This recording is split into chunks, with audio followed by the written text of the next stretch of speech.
Welcome to Great Talk and Entertainment. I'm your host, KJ, and this is the podcast where we review movies and TV shows from all your favorite superheroes, including Marvel Comics, DC Comics, and much more. Please subscribe to our YouTube channel, Great Talk and Entertainment Official. Please smash that subscribe button, smash that like button, and definitely smash that notification button so you can always be updated with all our latest content and much more. Let's go, baby! As we continue on the book of Boba Fett, this is the review for episode 6. And yes, as usual, this is a spoiler. So if you have not seen this show or anything, please leave me a thumbs up, pause this, go watch the show, come back, listen to my review, and then let me know how you guys feel about the book of Boba Fett so far. So, there's your warning. This is a spoiler. So let's get into it. Now, with this episode 6 is out, and again, it's a full episode just for The Mandalorian. I know there's the joke around the internet is Boba Fett needs to make a cameo in the book of Boba Fett, and that's funny and all, but I totally get why they're doing this. They're doing this like in a religious way, like I said in the last way, kind of like the Bible and stuff. So it's the book of Boba Fett, and I know it's like weird to see 2 episodes without Boba Fett technically, and it's all about the Mandalorian, but this does make sense because when in this show they're showing you that Boba Fett is creating a army, a group, a gang, a clique, whatever. And the Mandalorian is definitely a big part. So this is Star Wars version of a big Avengers team up, if you will. And in this episode, we learn that Mando has decided to visit Grogu. And in this episode has many cameos from many Star Wars characters, from R2-D2 to Ahsoka Tano.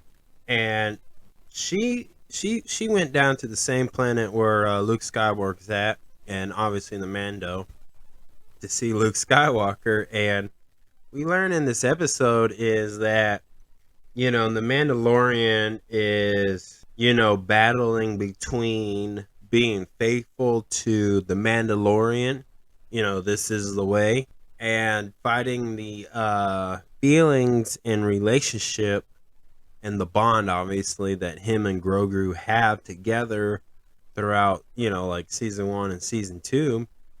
And, they've been on many adventures, and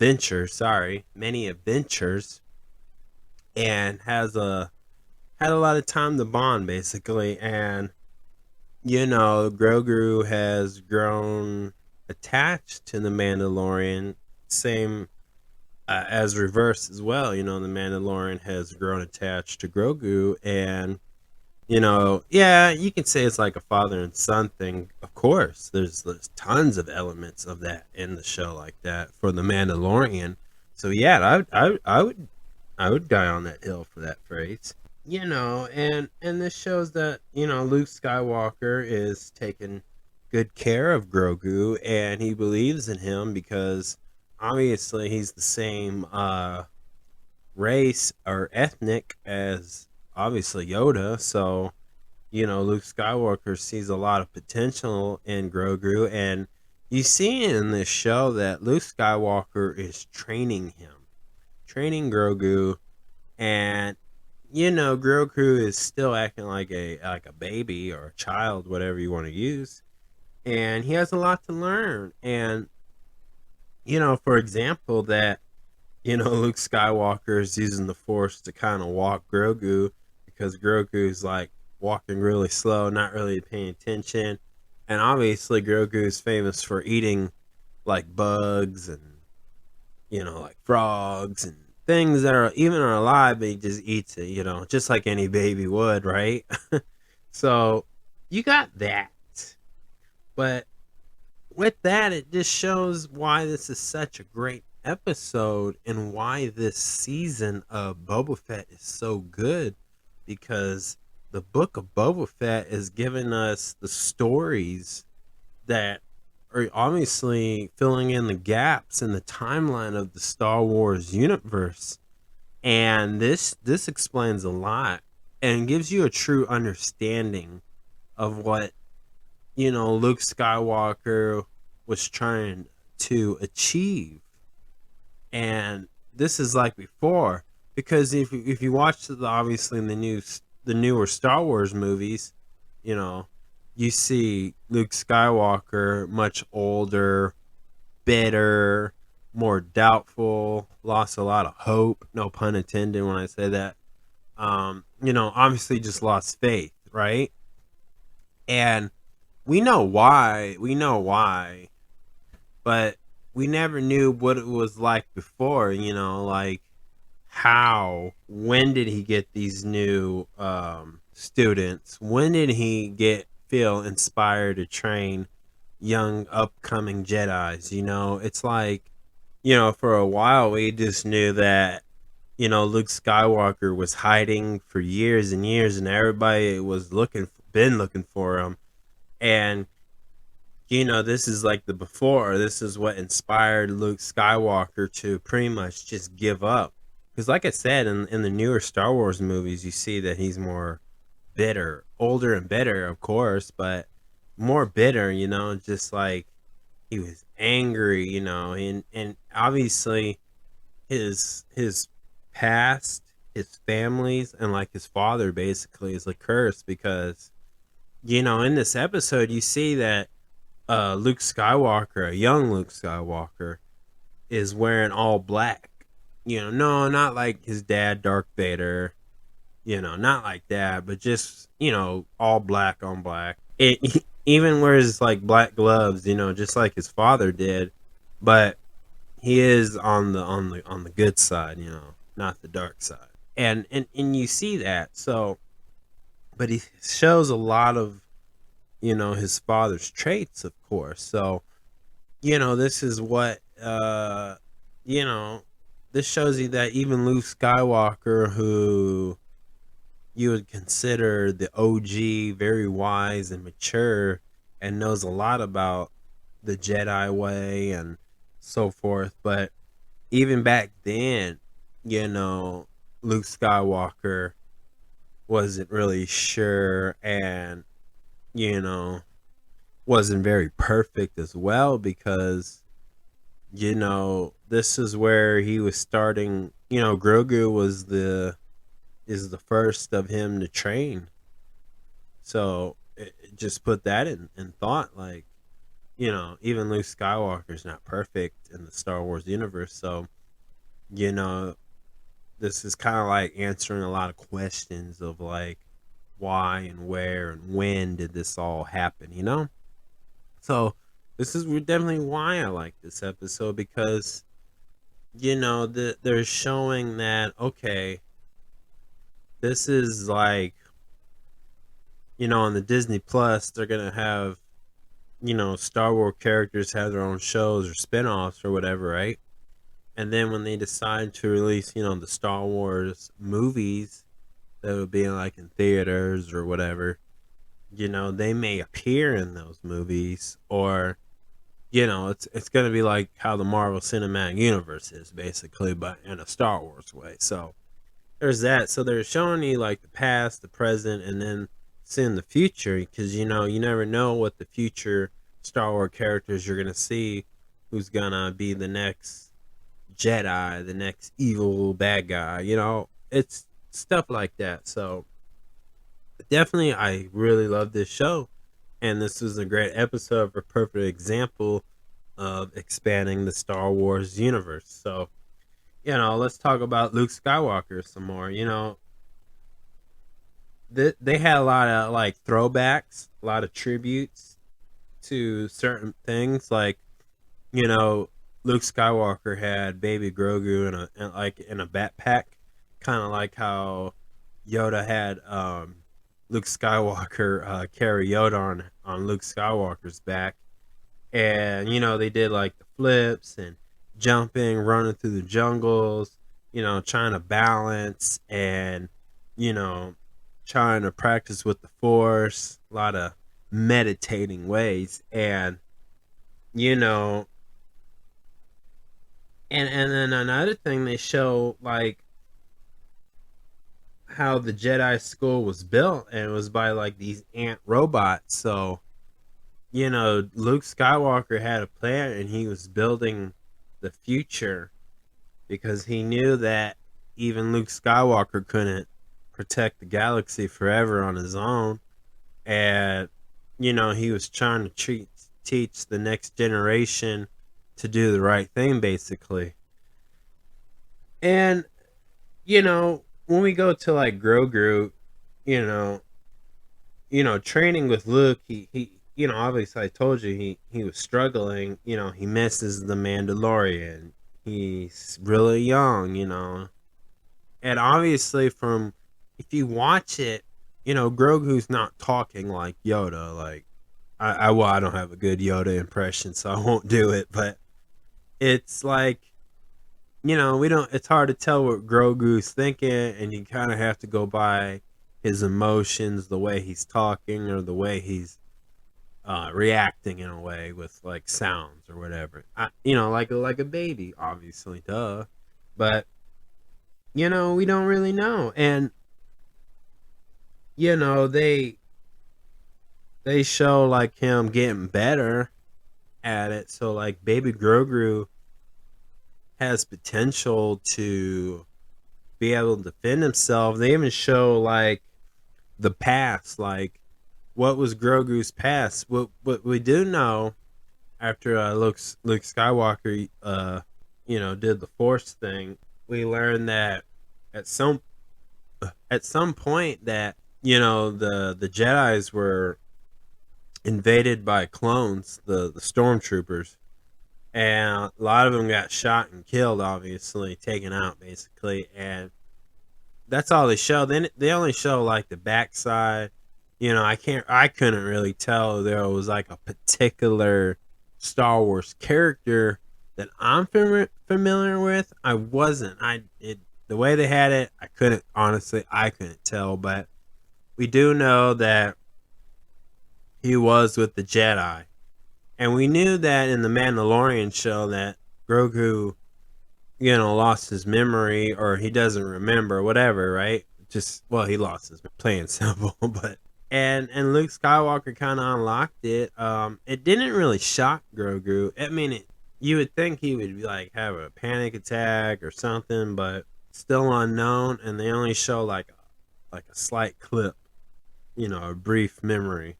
So, we don't. There's not a lot to go off of it, but we do know that Baby Grogu was with the Jedi's, and the question is, well, how did he get lost?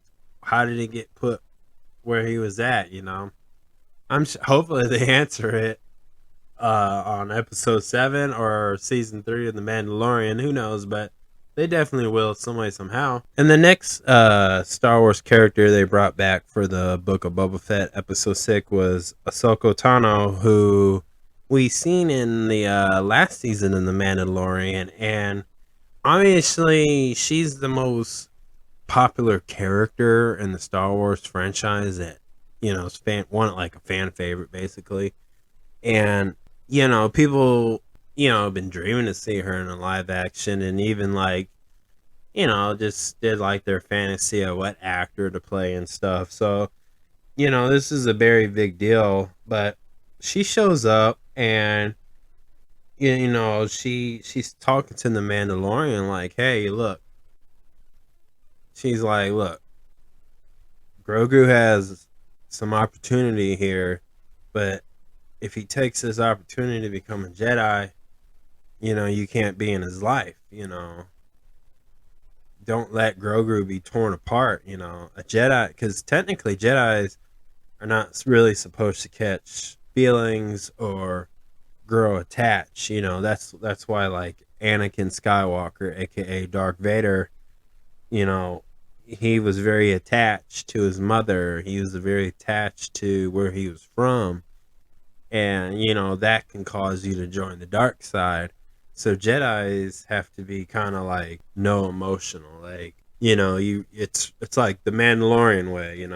You're very committed to the Jedi way. So the Jedi mind, you got to be on your A game basically. And she was just letting him know, like, hey, dude, like, but she understands, and she told him that, hey, if you and Grogu are meant to be back together, you guys would be back together. So, but this is Grogu's path, and you know, Luke Skywalker chose to train him. And, we know that she's been Darth Vader's apprentice, so it's no brainer that she's keeping an eye on Luke Skywalker, and it looks like they have some type of love interest, you know.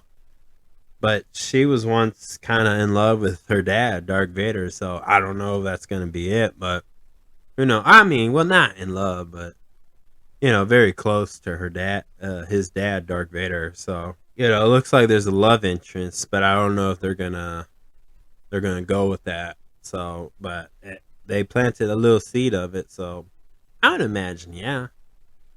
Um, and it was crazy. What I like about her, she kind of said, "Man, you remind me of your father," and I was like, "Oh, that's so cool." So, was she? I was thinking about if they're gonna keep her. Like, there's a high chance you won't see her in the next episode, but I would definitely would love to see her join the Mandalorian and Boba Fett, just because I think that would be a great thing to keep the story more interesting. The story is great, the show is great, but I think it would make sense. Is what I'm trying to say. Is it would make sense if she did join the fight with them. But I guess it would be the why and the cause of her joining. So I mean, a friendly "could you help" thing would be an ideal, but I would definitely like to see her join the team. So maybe Mando might convince Boba Fett and the other gang to, let her join. So who knows? I definitely want to see more of her, and I just cannot wait. Another Marvel character they brought is Cad Bane. He is like a bounty hunter slash like a cowboy slash a sheriff type thing. Cowboys. All right, I know I was about to say yippee ki I know. But he's a cowboy, and this is another fan favorite character that people love. Could not wait to see in a live action, and I'll tell you what, the CGI and VFX to this thing or whatever looks amazing. Like, they got this character down to like comic book Star Wars animation series accurate. Like, it was on point, and I do believe it's the same voice actor who voiced that character in the Star Wars animation series, like from Clone Wars, or I think the Rebel. I don't remember, but definitely I think that's the same one. But I just think it's so cool, and obviously he sent a message to obviously Boba Fett and Mandalorian, anybody that joins them, like, hey, what my the people who have hired him, you know, they want to, they want to ship their stuff and go across their land and town, and they want everybody else just to turn the other cheek around, and there won't be no issue. But a lot of people thought, no, we're gonna we're not afraid of you, and then, oh boy, they thought wrong, because a lot of people got shot. Well, the deputy did, not the sheriff, but the message was sent. No, not the deputy. The sheriff was shot. Sorry, the sheriff was shot. I was thinking about the Bob Marley song, but definitely, he sent a message. So, and then we go later on. I think the Pike, they blew up the casino.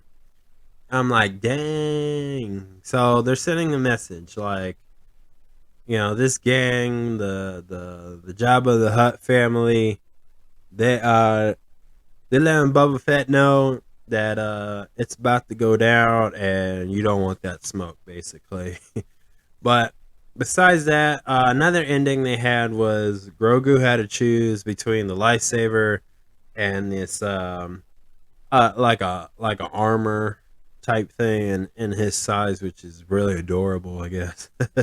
But and they left it on a cliffhanger.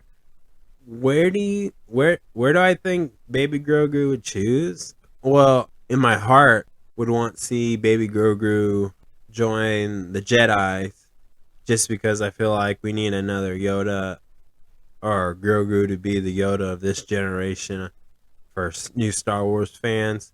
But then I'm like, well, we know what we can imagine from if you know who Yoda. Obviously, if you watch, and I'm talking to people who watch Star Wars, obviously, but watching Star Wars and seeing Yoda, you'd pretty assume that that's how Baby Grogu will grow up to be.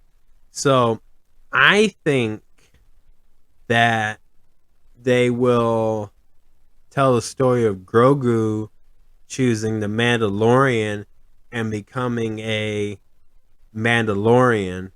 You know, he'll be the Yoda version that represents the Mandalorian. Just because I feel like when you think of Star Wars and you think of Jedi, you definitely think about Luke Skywalker and Obi Kenobi, but you definitely think about Yoda and Samuel Jackson too, of course. Who does not think about that? Okay, I'm just kidding, just kidding. So I definitely think that Grogu is gonna choose the Mando, but I personally would love to see Grogu choose the Jedi way because I just want to see it. I mean, I love that's what I personally want to see. I would love to see a young, older Grogu rocking the green lightsaber that was once held by Yoda. But either or, I would be happy whatever choice they choose to take Grogu in this Star Wars series. So I'm okay with it. And like I said, I love this episode. You know what? I'm gonna give this a whole 1 out of 10. I'm giving this a 10. Like, this is really good. And a lot of cliffhangers. It was a lot more Mandalorian again. But I'm okay with that. I know people are kind of like, well, how can this be the Boba Fett show? They're giving us Mandalorian. It's part of the book of Boba Fett. Boba Fett has a big story, and they're telling the story of Boba Fett, which he has friends and associations with certain Star Wars characters. So you got to know the story. And it's a TV show, so they have plenty of room. They can order plenty of episodes to do a whole season one, just like any other TV show. So it's fine. It's fine.